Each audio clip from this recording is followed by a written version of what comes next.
திமுக சொல்லுது பிஜேபி வரவிடாமல் வீழ்த்தணுன்ட்டு, அது ஒரு அணி. திமுக மறுபடியும் வரவிடக்கூடாது, அதை வீழ்த்தணும்னு அது ஒரு அணி. இங்கே ஓரணிங்கிறாங்க, நாங்கள் மட்டும்தான் ஒரே அணியில் இருக்கிறோம், இது எல்லாத்தையும் வீழ்த்தணுன்ட்டு. எங்களுக்கு ஒரு கோட்பாடு இருக்கு, ஒரு தீமைக்கு மாற்று தீமை இல்லை.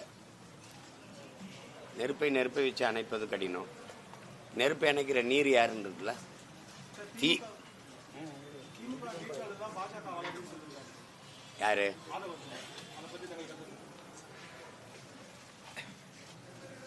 அப்படிலாம் ஒன்றும் கிடையாது. இங்கே மாறி மாறி ஆண்ட இந்த ஆட்சியாளர்கள் இந்திய கட்சிகளின் தேவையை